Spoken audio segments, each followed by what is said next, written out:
The Olympics in Paris has not been scandal-free, and now PETA wants to see a whole segment of the Games banned after some teams are going for the gold in animal cruelty. That's next on the PETA Podcast with Emil Guillermo.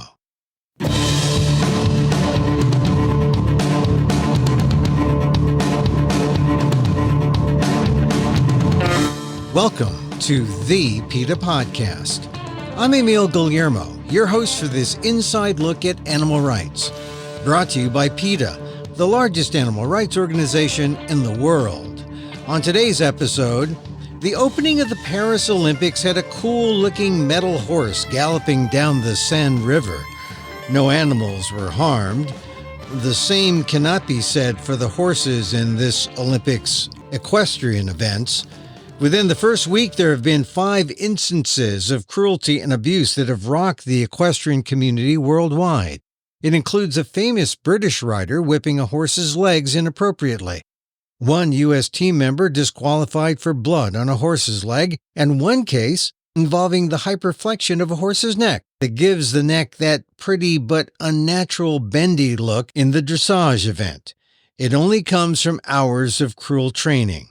Senior VP Kathy Guillermo manages PETA's Horse Matters and tells us why PETA is calling for a ban to the use of horses at the Olympics on this edition of the PETA Podcast. A growing scandal is going on at the Olympics, and we're talking about allegations and evidence of abuse toward the horses in the equestrian events at the Olympic Games in Paris. And it's now reached 5 different nations so far, one of which PETA reported on. 5 nations, one of which America, the U.S.? Just today, the rider and horse team of Marcus Orlob and the horse called Jane were eliminated from the Olympic dressage competition because Jane had blood on her hind leg, showing an injury, and blood on a horse in the competition ring is a violation of the rules. And so the U.S. team this horse and rider, were disqualified, meaning that this disqualifies the U.S. from competing for a team medal as well. They found blood. Was there any kind of sign that the horse was abused, or is there any investigation as to how the blood got there? Well, certainly in the other cases, there has been evidence of abuse. In this case, what is being reported that happened was that as the rider Orlob and the horse Jane were coming into the arena for the dressage competition, the horse reared up. To me, this is clear communication. I don't want to go there. I don't want to be doing this. But apparently, as the horse reared up, somehow she scraped her right hind leg. And I'm not sure exactly how that happened or if that's what happened, but that is what's being reported. And the horse was bleeding from her right hind leg. The rider actually began the routine and was stopped partway through when the judges noticed the blood on the horse's leg. Now, there was blood. Is this a kind of a minor thing that there's blood? They were disqualified, so it can't be minor. This doesn't happen all the time. I'm trying to get at. Well, abuse happens all the time. And I think it's important to give our listeners a sense of what we're talking about when we say abuse. The bleeding that we usually see in the dressage ring comes from the horse's mouth, not from a scrape on the leg. Earlier this week, the Italian rider Emiliano Portale from Italy was eliminated after his horse Future was found to be bleeding from the mouth during the post-competition checks. And the reason this happens usually is because the bit in the horse's mouth, that metal piece that goes over the tongue that the horse is controlled with through the reins, then are connected to the bit, the reins go up into the rider's hands, has been fought against by the horse or has been violently jerked around, somehow cutting the inside of the horse's mouth and making it bleed. And that is abuse. And that is a violation of the rules. When we talk about horses, it's usually about the horses thoroughbreds at the racetrack. And now we're talking about horses at an elevated event, the Olympics, and we're talking about dressage, which is usually seen as a cut above from the thoroughbred racing circuit. Is that my mistake? Is that my, I mean, this is not something that people would think where you would find abuse and cruelty at the equestrian competition at the Olympics. I think people are very surprised to find that out because it is a much smaller world than the horse racing world. The world of Olympic and international competition is nowhere near the size of the international horse racing world, but it has many of the same issues: abuse, coercion, drugging, ineffective enforcement of the rules that are in place, ruling bodies refusing to take action. And it might surprise people to know that we get many, many complaints about dressage, which is the discipline we happen to be talking about right now. And dressage was meant to be a way of training a horse to take advantage of the animal's natural balance, to help them work in cooperation with their own bodies, I think you could say, to help them get the most out of how they can move. And it's a discipline that grew out of the use of horses in the military long before we had tanks and jeeps and airplanes. And that's the origin of it. What I am told by people in this world is that it has grown into something rather monstrous, where the exercises, the way that the horses are forced to move and the way that they're supposed to hold their feet and their legs and their heads have become so exaggerated that it's actually painful for the horse now. In fact, the first scandal that hit the Olympics this year was the British equestrian, Charlotte Dujardin, who's a very famous horsewoman in England. She was about to be knighted. I don't think that's going to happen now. And a video was released of her whipping a horse's legs, trying to get him to do a particular move called the piaffe, which is like a slow motion trot. And she is seen whipping this horse with a long whip, painful long whip, 24 times inside of about a minute. And when this tape came out, when this video came out, as people may have seen in the headlines, it was an enormous scandal. She was forced to withdraw from the Olympics, even though she's a multi-medalist in a number of Olympics, and had ad contracts, was kind of a star in Britain. Now she's very much disgraced, out of the Olympics, and it has shown a light on what can happen to these horses when they're trying to get them to do these very exaggerated movements. Dressage is seen as a kind of genteel sort of activity.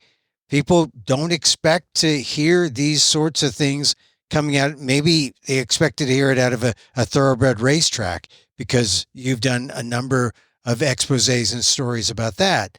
But the dressage ring, what is happening? Teams are being disqualified. Why are we seeing it now with dressage, you think? Well, my information comes from people inside that world. And what I am told is that there is a certain style of forcing these horses to perform. And I think that if somebody turns on the Olympics, goes to Peacock and turns on the Olympics and watches the horses doing the dressage, they will think, well, that's pretty interesting and kind of beautiful. And they have music playing, and some people call it dancing horses. These movements are very unnatural and they're very difficult. And over the years, they have come very exaggerated. And I like to think of it in the way that we now think of some breeds of dogs that we call breeding impaired breeds, like French bulldogs and bulldogs themselves, dogs who have a very smashed face, an inelegant term, but I think people will know what I mean. That is simply a style. 100 years ago, the breeds that came before those dogs didn't look like that. But over the years, that became a fashion. The dogs were bred to be like that at a very great cost to their own health. And now we have what I think of as deformed dogs who suffer a great deal because of human fashion. This, I'm told, is what is going on in the world of dressage. That whereas once the head would be allowed to be in a certain position that was natural to the horse, it is now pulled back very tightly to the chest. And what happened with us over the weekend is that I received photos of the Brazilian eventing rider, Carlos Paro is his name. And it was simply a photo of him in the practice arena, not during competition. And he's on top of the horse and he has a double rein. Each side has two leather straps connected to the bit. And then there's a chain behind that chin of the horse that presses against the horse. And the horse's neck is tucked very tightly against his chest.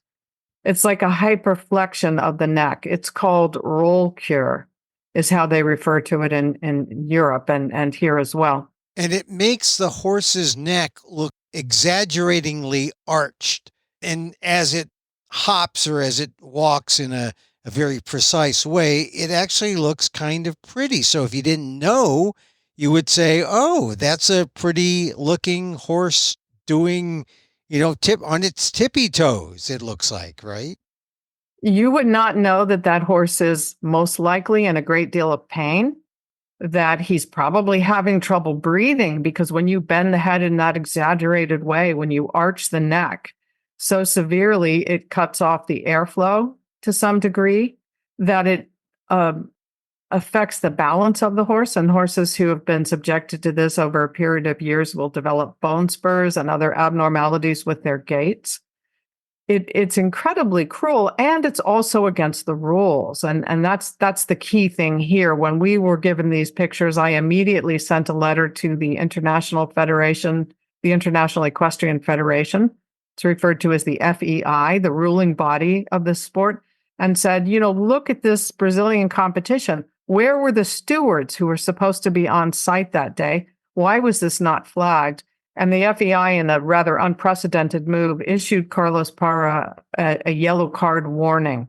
By the time they acted, he had already been in the competition. I believe he should have been eliminated from it, but he did get this warning, and that shone yet another spotlight on the abuse. And is a yellow card similar to, say, a yellow card in soccer, or is it like a tap in the wrist? Did it have any real impact?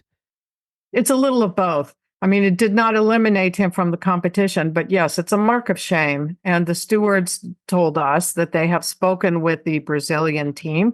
They have reinforced what the rules are. Of course, my question would be, as I say, where was the steward who is supposed to be on the ground? Where were the veterinarians to say, you are violating rules of international competition? You're not allowed to be doing this even in training.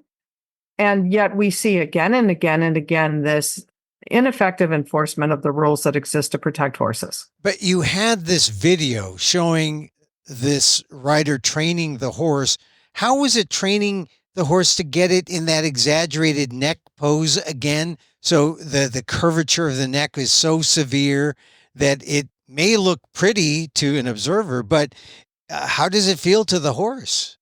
Right. And just to clarify, we had two photographs of the horse showing this exaggerated posture, and that can be seen at PETA.org.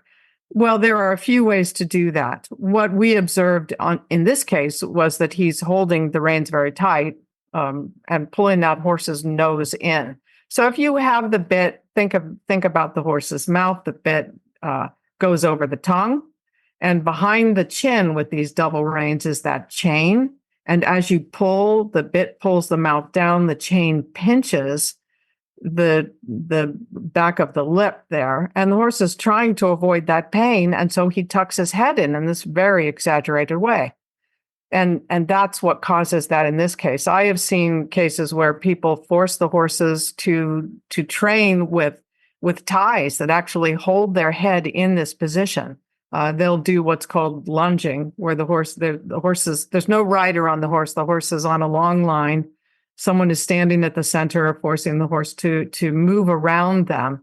And there is an actual line that holds the horse's head in this very exaggerated position. It sounds like a kind, almost like foot binding in a way, where you bend the neck, the horse is used to that. And then once you get rid of all the apparatus that's used to keep that neck bent, you take it away.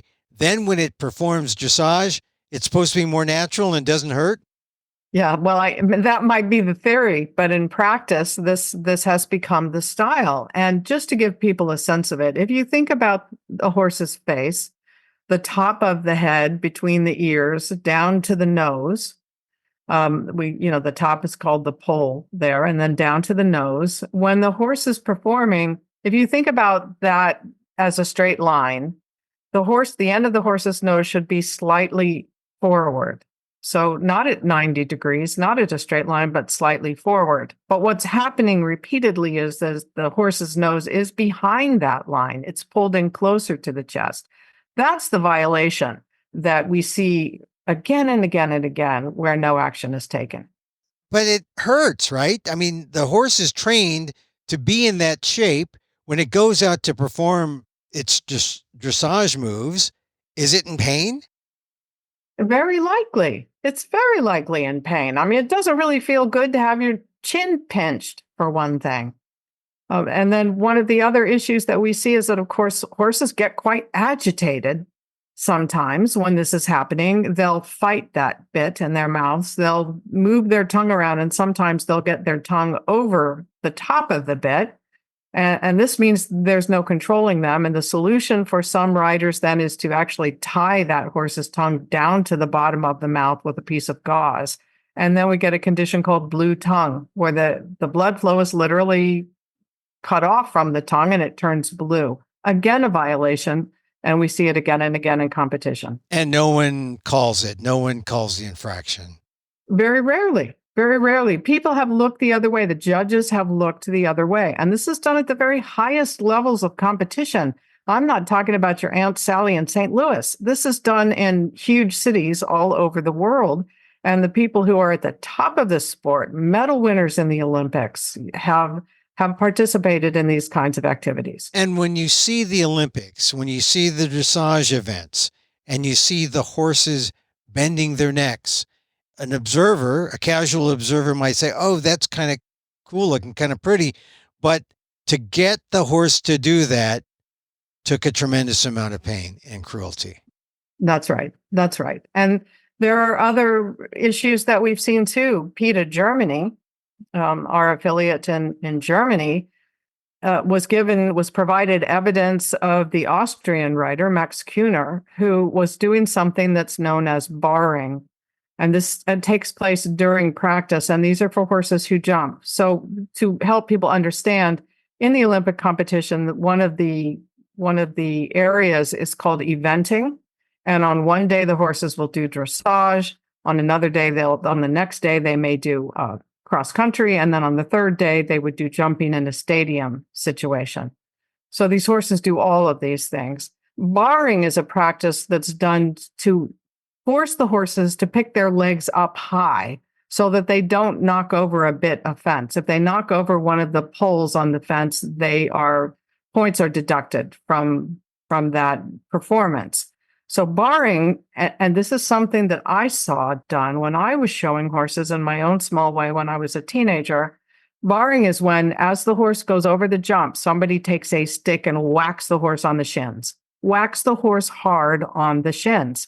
And it is against the rules, and it happens all the time. And we've been provided video of this happening. The PETA Germany folks filed a complaint with the FEI about Max Kühner, and he was charged, or I should say he was fined by the authorities in Austria, where he rides routinely. But it hasn't prevented him from participating in competition. So how many citations have occurred so far at this Olympics? The dressage events started from day one. They continue on. What kind of cloud is over the dressage competition in 2024? It's being described by people in the horse show world as a deepening crisis, because they have been seriously exposed. We have in the UK, Margaret Dujardin whipping our horse. In Italy, Emiliano Portali's horse with blood in his mouth. The Brazilian rider that we reported, whose neck is in the exaggerated curve. The Austrian rider, Max Kühner, who was reportedly barring his horse. And today, the US rider, whose horse was bleeding in the ring. This is for this world a very serious issue. And I say this because in the 2020 Olympics, there was quite a scandal involving a horse who was part of the modern pentathlon competition. And this is a competition in which the human participant has to do 5 different things. Shooting is one of them. There are a number of things that they have to do. And one of them is ride a horse they don't know over a series of jumps. Well, this horse was clearly terrified and he didn't want to do it. And the rider was frustrated and crying and whipping the horse. And the rider's coach took a punch at the horse to try to make him behave. It caused quite a scandal. A punch? Took a punch? Punch the horse in the rear, trying to get him to, and I put this in quotes, behave. And the upshot of all of this and our complaints and the complaints of PETA Germany and others around the world have led the modern pentathlon to drop horses from their competition beginning in 2028. So they will be at this Olympic competition, but in Los Angeles in 2028, there will be no horses in the modern pentathlon. And of course, what we're advocating for is no equestrian events, because we have teams where half of the participants are not volunteering to participate. You're talking about the horses. Exactly. They have no say. They have no say over what goes on. And you will hear, and I have heard all week long from people who say, you don't know the world, you don't know this. We love our horses. They get better care than we do. We spend all our times with it. Sound familiar? American horse racing? This is exactly what they have spent the last 15 years saying too, as they are increasingly under fire. But the proof is in what we're seeing now. And the bottom line is that if you're using a whip and if you're wearing spurs and you're forcing the horse to go into an arena where he's clearly terrified of going, that horse isn't a willing participant. And the Olympics is really supposed to be about the excellence of athletes who want to be there and not those who are forced to be there. The ban on the pentathlon, that's one thing, not in 2028. What do you want to see with dressage, and what is the appeal to either the FEI or to the Olympic Committee after all these things have happened in just these 2024 Paris Olympics? We're asking the International Olympic Committee to drop equestrian events from the Olympics. They have the authority to do so. And, the Olympics is an evolving set of games. It's not the same today as it was when it began. It's not the same as it was 20 years ago. Events are dropped as they become inappropriate or, for some reason, undesirable for the modern times. It's time for the Olympics to modernize. This is a huge liability. And I have to say, it was predicted by some people. The authorities in France who were preparing for the Olympic Games were quite concerned about it and put in some special rules about what was going to happen with these horses because they were trying to avoid exactly what has happened, and they didn't succeed. They're not going to fix this problem. The only way they're going to fix this problem is by not exploiting these horses. Well, this Olympics, you have breakdancing, you have all these other new sports. Skateboarding is there now. Would anyone miss dressage, or is dressage considered such a traditional kind of event that, man, it just wouldn't be the Olympics without seeing a horse bending its neck excessively? Well, I think most people know about horses in the Olympics because of the scandals that have come out over the last 5 days, frankly. It's not a huge draw. And whether or not anybody misses it is kind of beside the point, because what we're talking about, again, is unwilling participants in this. And that's not what Olympic competition is supposed to be about. Yeah. And yet at the same time, you say that there wasn't, it's not a big draw, but the media has glommed onto this. And there's a lot of attention on this worldwide, this scandal of the abuse of the horses. Well, there's one reason for that. The population of the world has evolved faster than the Olympics have.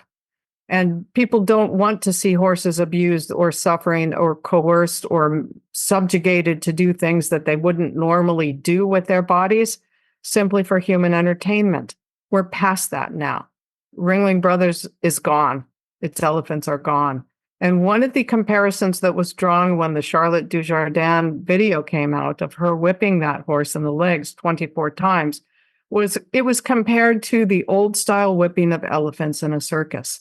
That wasn't PETA who said that. That was a reporter. And there's a reason that they said that. And that is that people don't want to see it anymore.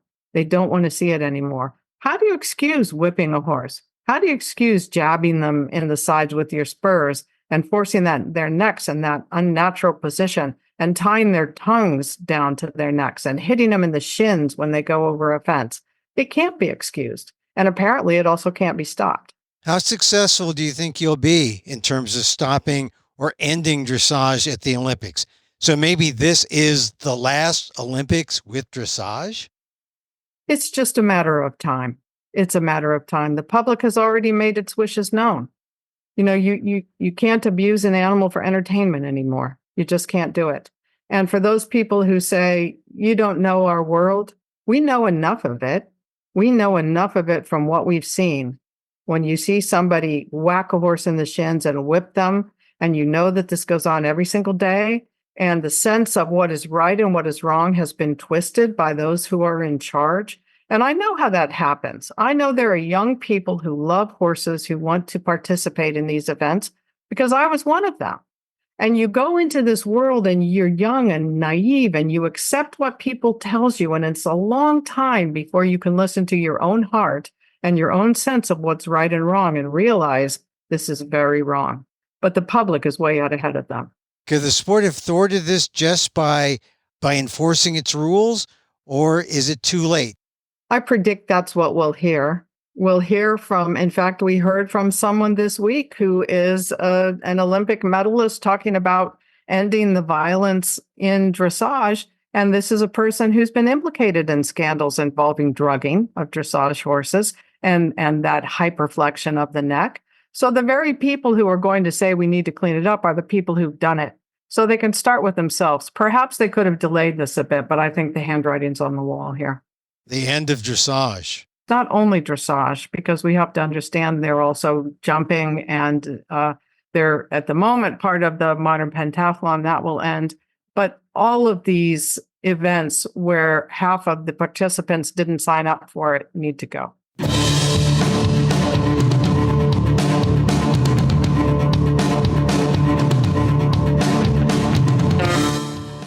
Senior VP Kathy Guillermo manages PETA's Horse Matters. For more on the abuse of horses at the Paris Olympics, go to PETA.org. And that's our show for today. Thank you for listening. Don't forget to send a link of this show to your friends. Tell them you like the PETA Podcast. Contact us at PETA.org. You can find me on Twitter at emilamok, that's EMILAMOK. Or see my vlog at amok.com. Or see my work at ALDEF, the Asian American Legal Defense and Education Fund. That's ALDEF, AALDEF.org/blog. And get this podcast on YouTube at emilamok1.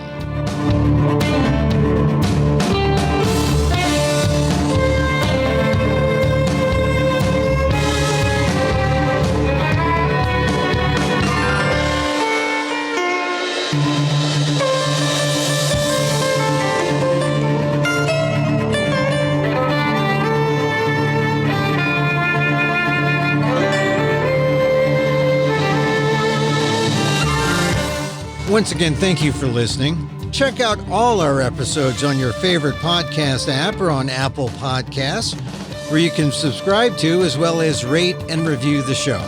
It helps get the word out about the issues you care about. Our music is provided by CarbonWorks. Check them out on YouTube. And join us again next time for more insight into animal rights and the fight for a cruelty-free world on the PETA Podcast. I'm Emil Guillermo.